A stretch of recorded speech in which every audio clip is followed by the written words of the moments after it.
I hate to break it to you, but your advanced degree, your decades of experience, and your pedigree won't protect you from AI. In fact, if you're someone that relies on credentials alone, you might be the first person that a boss who's totally into AI will let go. The brutal truth is that AI won't replace smart experts who figure out how to use AI for the right tasks. We'll need more of them, but it will definitely replace your job if you just stop thinking and let the machine do its thing on autopilot. So today I want to share with you how I recommend to use AI as an intellectual sparring partner so that you can remain absolutely irreplaceable as we're moving towards a world where everyone uses AI. The difference between staying relevant and becoming obsolete has nothing to do with your credentials. Let's look at this system. Silicon Valley is all hot right now about this idea of artificial general intelligence, AGI is the big buzzword these days, which essentially means that the intelligence itself makes the decisions for things. I think decision making at its heart is ultimately a very human process, and we shouldn't forget that this should remain human for critical decisions, but that decisions are also rules and can be formulaic and can be baked into systems. So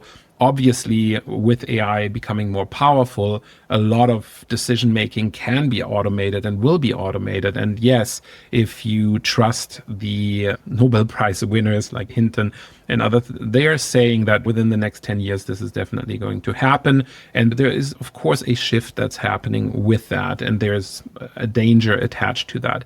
But I think the danger is essentially in how the humans are interacting with that system. The danger is based on the system as well, but it is not going to be like Skynet, Terminator style, that there is going to be an intelligence that all of a sudden decides to wipe us out. I don't think that's going to be the case. I think the more risky version of that is that we have a decision-making system, and maybe at the beginning, it will be something that just introduces friction where it shouldn't introduce the friction, as in it gives pushback to certain things because they're not optimized or whatever, because humans are messy in their decision making and sometimes very messy in the way that they embrace things. It can be things where if you're struggling with a mental disorder or some personal challenges and you think you can use artificial intelligence to overcome that instead of a human trained doctor, that you end up with tragedy. And we're seeing this, of course, in the news headlines these days, that we have suicides that are tied to the use of artificial intelligence because a recommendation that came from the chatbot was essentially in a certain direction. Those are the real risks that are already attached to that. I think more than ever, it is important to fortify and train our minds than before,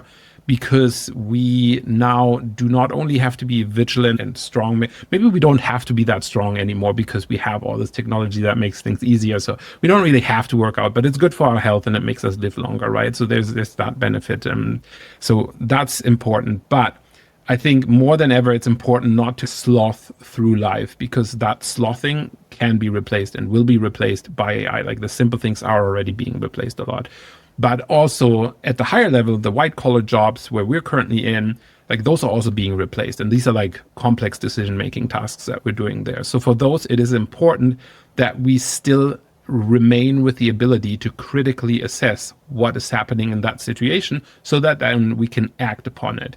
I think the danger is, and this is something that we're seeing in academia right now as well, I'm very attuned to that because of the whole paper publishing process, is that you know this as well. Like the publications are rising exponentially, which is insane. We don't have enough reviewers to review all of the publications that are being published these days. And because people are now using AI to publish their papers, there is, of course, this downside of breaking a process that was supposed to vet things and vet facts and make sure that we're basing our knowledge on something that's tried and true.